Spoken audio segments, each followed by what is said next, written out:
Welcome back to the Iron Horde channel, another episode, and this time I'm going to speak about some of the essential albums that shaped the US power metal scene. This is a different power metal than the European power metal, different characteristics, different sound, different take, so I'm going to delve deeper into those points and will mention some of the most important albums of the genre. Here we go.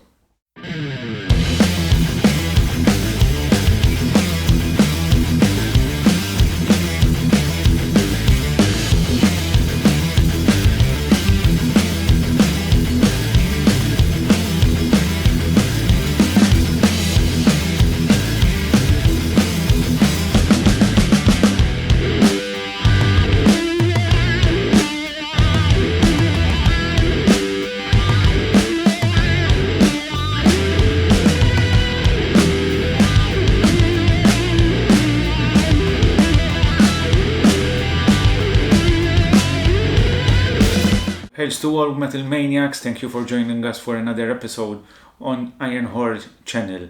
Now before we delve deeper into the subject of today's episode, I would like to ask you to subscribe to this channel, to like this video, to share on social media if you like our content. We have plenty of other videos that you might check out and more videos to come in the coming weeks and months. Way back in the 1980s, early 80s, when the new wave of British heavy metal had made a hit around the world with its sound, but was fading out a bit because around the 1983 mark, the new wave of British heavy metal started fading and thrash metal started gaining momentum. But there was another genre of music, especially in the United States of America, where a lot of bands were coming out sounding more aggressive, heavier than the new wave of British heavy metal, but didn't have the speed kind of synonymous with thrash metal. And most of these bands, with time, started being kept under the title of US power metal. There's a reason why we always define which kind of power metal this is. Therefore, in this kind of subgenre, we categorize it geographically, basically, because there's a difference between this kind of power metal coming from the United States and the other power metal, which is probably more famous around the heavy metal world. And I'm speaking about the European power metal. These are two different,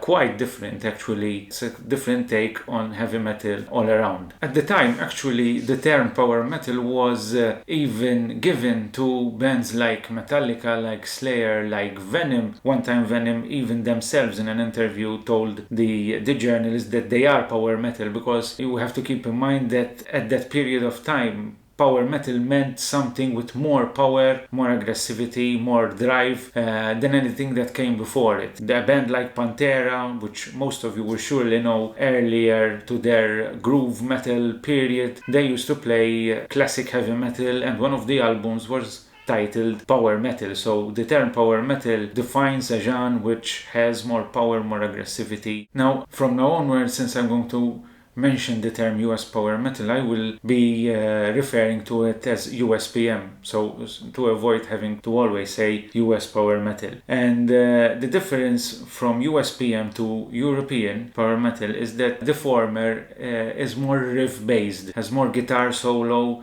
and the vocals are tend to be more high-pitched but also aggressive vocals, rough vocals, not the clean baritone kind of vocals associated with European power metal. European power metal also is heavily driven by the melody and the chorus compared to US PM. So now let's delve deeper into some of the most essential albums that define the sound of USPM. I would like to say that the albums I'm going to choose are just the tip of the iceberg, basically, because there are so many great albums that reach each people's individual preferences, that this is a genre that most of the people who like heavy metal will find something interesting in, because although we're speaking about USPM, even the specific sound has its own other branches, basically. So we are speaking about USPM, which is more progressive, USPM, which is more thrashy, more classic heavy metal. So I try to cover some of these branches also with the choices I have made over here. But definitely there's loads of more albums and bands which are worth a mention and which I will not be speaking about today. First album I have chosen is actually an EP, not a full length, but I think it's important to include this album because it's possibly one of the first records that defined the term USPM. I'm speaking about Warlord, and the record is named Deliver Us. It was released in 1983. It has a very proggy touch as well to it, considering obviously that is highly influenced by the 1970s prog rock movement, especially a good example would be Rush. These prog elements are brilliantly weaved through a variety of guitar solos by guitarist and founder of the band Bill Samis. At the time, I have heard also and read stories about different people who bought the album, and they were in their teens basically at the time and bought this album. And they were amazed because it was a sound that they hadn't heard that much before. Because it was like prog rock meets classic heavy metal with a more solo-driven, guitar riff-driven music, which was quite kind of a new thing. So this EP is possibly one of the first, if not the first, take on USPM by any band, basically. So I had to include this album, which is somewhere over here. There it is. It's this album here. Warlord is a magnificent band. All of their albums, they have released even more recently new albums which are not at the level of this or the full length that follow this, but still they deserve their attention, and if you like this, obviously go listen to also the rest of their discography. With regards to Warlord, I would like to give a special mention to the drummer Mark Zonder, because he is one of the most underrated drummers in the metal scene, at least in the USPM scene. And on this album, and even on the subsequent full-length album, he really delivers a great performance, so I think he deserves a mention in this video. My favorite track on this album is without a doubt Black Mass, and it's the first track of Warlord I have ever heard. This is not the first track titled Black Mass from a particular band that I have heard, because it's the same thing that happened to me with the band Pagan Altar. For example, the first track I have ever heard was Black Mass, but apparently these two tracks have opened for me the doors to two magnificent bands in Pagan Altar and obviously Warlord. Next band and album I would like to mention in this list is the album Ample Destruction by Jack Panzer, released in 1984, and it's one of the first albums that defined this subgenre of music. Jack Panzer, Ample Destruction, compared to Deliver Us EP from Warlord, is more aggressive, more straight to the point, more riff based, more driven than the one before, which was more melodic, more proggy, kind of leaning to that side. We have here the vocals of Harry the Tyrant Conklin, which are one of the best vocals in the underground metal scene. Without any doubt, his soaring vocals really bring to mind even the vocals of Bruce Dickinson at times, so that's the best comparison I can find to his vocals. The riffs are plenty, and the power that releases this album is incredible. I mean, this is the blueprint of the US power metal scene. From the cover art to the last notes on this album, this is aptly titled Ample Destruction, because that is what it is. I think, considering that it wasn't a thrash metal album, wasn't a death metal album, and wasn't the kind of extreme metal, this kind of aggressivity and sound, the kind of balance, the melodic parts, the riffs are one after the other. So, I mean, if you want to start listening to this style of bands and you haven't listened to anything, start from this album. So there it is. My favorite track from this album would probably be Symphony of Terror, but anyway, all tracks are great. So Jack Panzer, Ample Destruction, it's my other choice in this list. Assemble at once, tonight we ride. Imagine starting the album with this phrase, and immediately after it finishes, the first riff kicks in. I'm speaking about Griffin and the album Flight of the Griffin, again from 1984. That phrase, when I first heard this album, and the first track, if I'm not mistaken, is Hawk the Slayer, it's like a call to arms, it's like a call to go to battle, and it immediately hooks you, and this album is amongst my all-time favorites albums. I've had to make the list, possibly not top 10, but I think top 20 this album would be there, but because it's impressive from start to finish. It's a bit more less aggressive than Ample Destruction. It still contains a lot of aggressivity, but it's a kind of a more controlled aggressivity here, a bit of more melodic parts, but this album is truly impressive. I really love also the raspy vocals here. Really add to the overall vibe of the music, and also the album, which I have over here, this is the one, is around 40 minutes long, but it is an exercise in proper US power metal sound. I mean, once you hear this album, and you will understand, for those of you that have never heard them, you will understand what I'm referring to. Griffin have released also another album after this, which is quite good as well, but there are few albums in US power metal in general that have reached the levels, for me personally, of this album. That's why it's one of my all-time favorite albums. So Griffin, Flight of the Griffin, 1984. That is my other choice on this list. My next choice in this list is none other than the legendary band Omen. And I'm going for this album, which is Warning of Danger. This is the second album from Omen. The first one was Battle Cry, which possibly is the most famous out of Omen's output, but I've always preferred a bit more this album. It's just my overall feel of both albums, which, by the way, the first 4 albums of Omen are really, really good. Omen, quite possibly the most consistent band, one of the most consistent bands in the US power metal scene. If you take, for example, Warlord, they released another full length after the Deliver Us EP, as I said, and there was a long period of time that they hadn't released anything afterwards. Jack Panzer, after Ample Destruction, that they released in 1984, the next album was in 1994, so 10 years between the next full length I'm speaking about. But Omen released 4 albums, 4 full lengths in 4 years. Now 84, 85, 86 and 87. They were one of the most consistent bands in the scene, and driven by Kenny Powell's guitars. Kenny Powell, who was previously with another great US PM band called Savage Grace, and then he founded Omen and started on from there with the vocals of J.D. Kimball, rest in peace, and one of the iconic voices of the US power metal scene. So Omen is a mainstay in this list of bands for sure, and my favorite track on this album has to be Ruby's Eyes. I find that this is the standout track on this album. So there you go, Omen, Warning of Danger, and it was my other choice on this list. My next choices will be 3 albums altogether, which I have joined in one, basically. And you might ask yourself, why did you do this? Because these are 3 albums that really exemplify, by the way, released all in 1986, and really capture that USPM/prog style. And I'm speaking about Crimson Glory, self-titled album, Fate's Warning, Awaken the Garden, and Heir Apparent, Graceful Inheritance.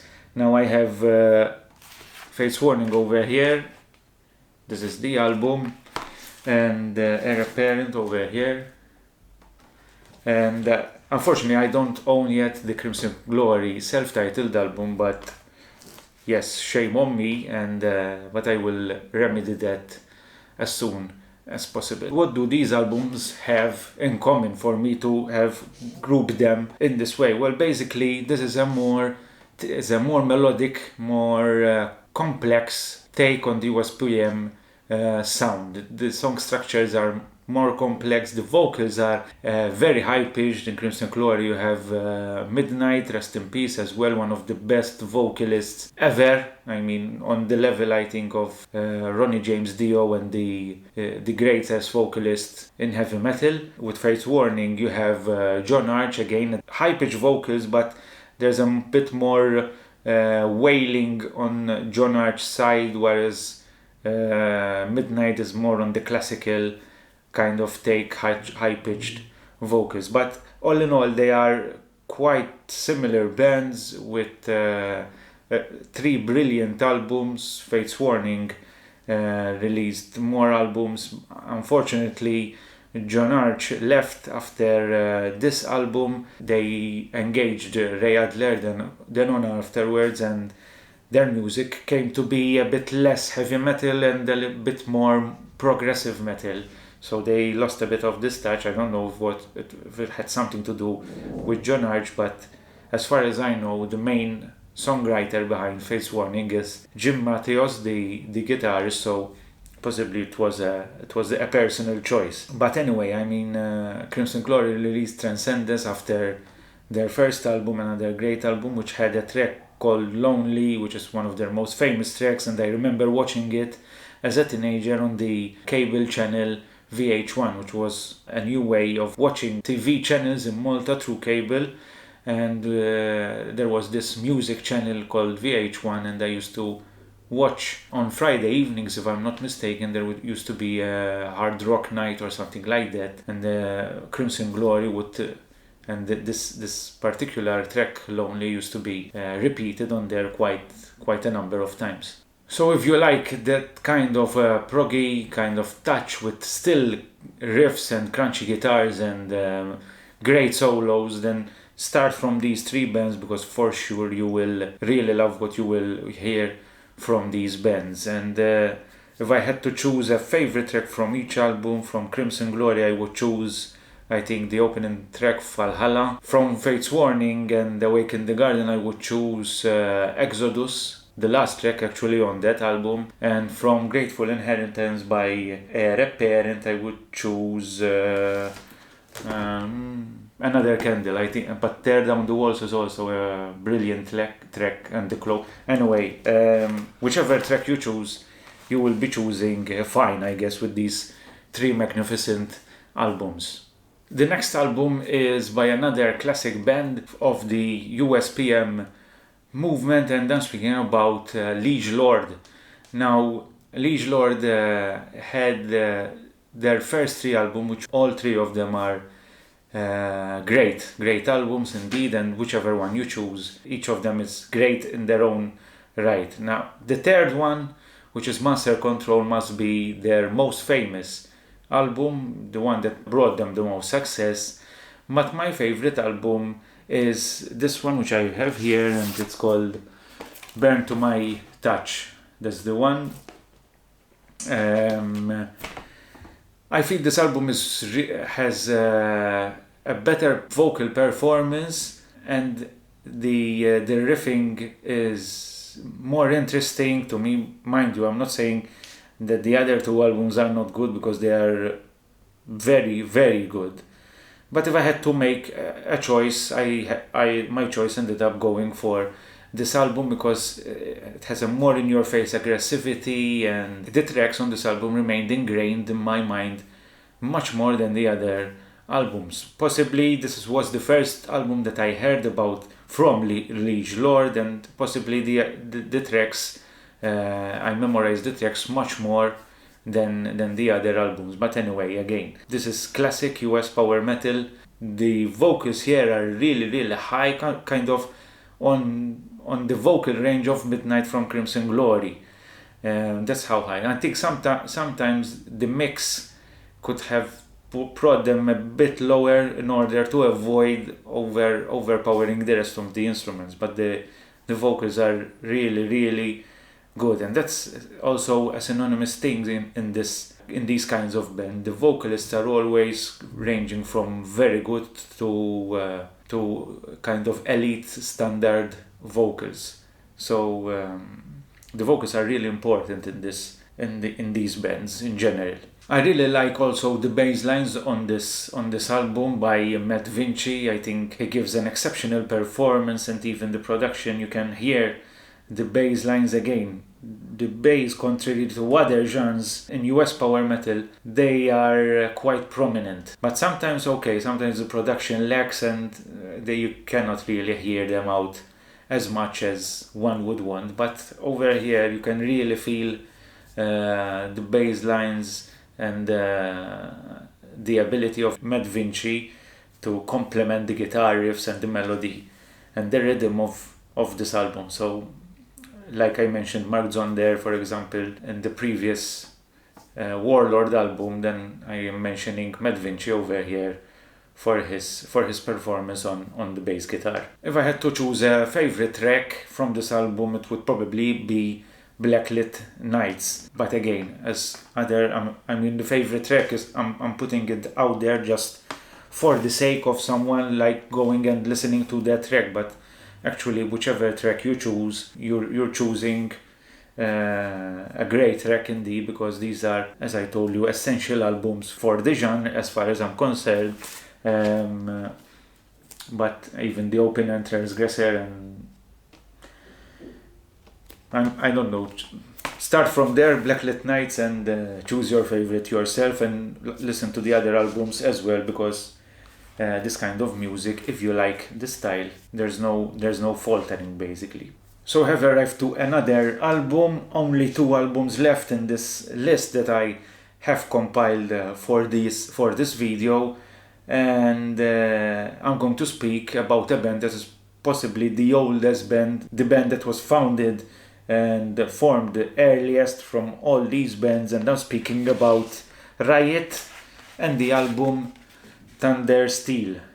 Now, Riot was started, their sound initially in the first few albums, 4 or 5 albums, was hard rock kind of UFO budgie style. In 1984, Mark Reale, rest in peace as well, brilliant composer, brilliant guitarist, decided to split the band, basically to stop with the band. But in a way or another, in 1986 he got the band back together, and in 1988 he released this album Thunder Steel, which was a bit different than previous albums from Riot, and this time around the sound was heavier, more aggressive, plenty of more riffs, more guitar solos, higher pitched vocals, and that's why they entered this sphere, let's say, of the US PM scene. And this album is perfection. This is so good. If I had to choose a track, that would be possibly Blood Streets. Amazing intro to that track. But again, this album is an essential landmark of this genre. If you have never listened to Riot, if you have never listened to the album Thunder Steel, don't wait any longer and go find the first Bandcamp page or the YouTube page or whichever link there is, and start listening to Riot, because they are a top band. Nowadays, Riot, after the death of Mark Reale, after a few years, they decided to get back the band together and rename it Riot 5. It's a continuation of the band, not a new band, and they have released some great albums as well as Riot 5. With regards to this album, I cannot pass to the next album without mentioning the great opening to the track Flight of the Warrior. And you might ask yourself, how come he's mentioning a track just for the opening? Because that few seconds really exemplifies for me the sound of the US power metal scene. Obviously there are always in each album bits from each track that you are doing something, you stop and you listen to that part because it's a great riff, it's a great solo, it's a great vocal line, it's a great bass line. But that intro to that track is in a few seconds it captures the spirit perfectly, and that's the greatness of a great composer, like Mark Reale definitely is. So there you go, Riot, Thunder Steel, another great album from the US PM movement. The next album on this list is possibly from a band that, or one of the few bands, if not the only band, that really made it big within this sphere of bands, basically. And I'm speaking about Queensryche and the album Operation Mindcrime. Queensryche had a few albums before this one, which were also good. They had classic heavy metal elements as well. But I think it's important to mention this album just for the sake that it really captured a wider audience, and it is a concept album as well. I think most of you will know the story behind this album. Actually, this album got them to tour as a support with Metallica and Def Leppard, amongst others. So that was quite a feat from a band within this group of and style of bands. And great vocals by Jeff Tate. Love him or hate him for different reasons, but on this album he really delivers a great performance. I really love the style of Chris DeGarmon guitars.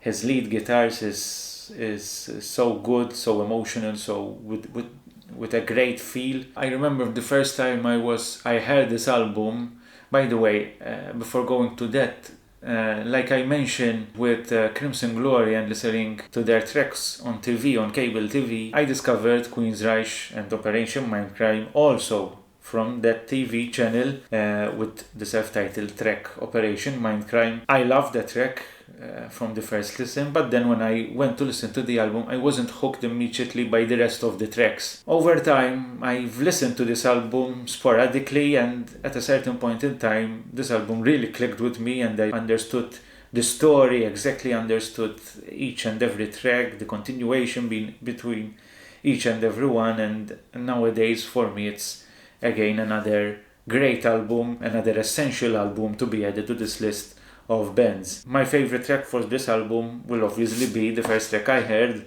and which is Operation Mindcrime.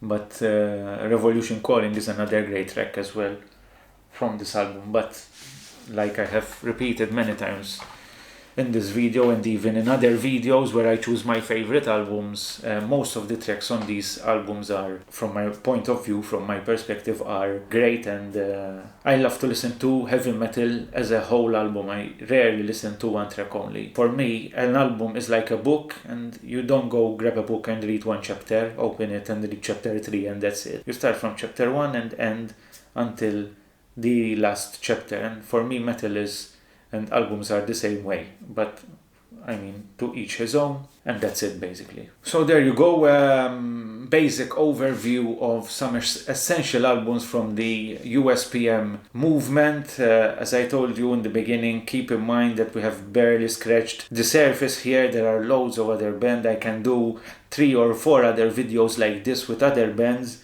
which merit to be included in this list. For example, Hitman, I wore their shirt to pay for my dues and not including them in this list. So it's up to you now to go and search. Internet is a very big and important tool, and you have every possibility to search for yourself and find other albums which I haven't mentioned here. This is just an introduction, a kickstart to bring your interest to this kind of music and maybe entice you to search more and delve deeper in this genre. For those who have already experience with this kind of music, list in the comments which bands would you feel you would have included here, or which albums, or whatever opinions you might have.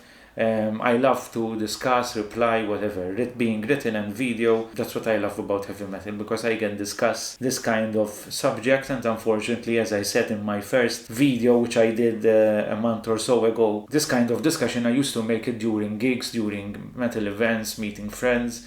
But now with lockdowns and COVID issues and whatever, I'm not doing it as much as I really wanted to, as I used to do. So this is, for me, is a portal to reach other people around the world now, not only those people that I meet during the weekend, to be able to discuss with them and even learn myself new things about heavy metal in general and the underground scene, which is really close to my heart. So that is all. I hope you like the content. Subscribe, like, share for more videos. Until then, metal on. Cheers.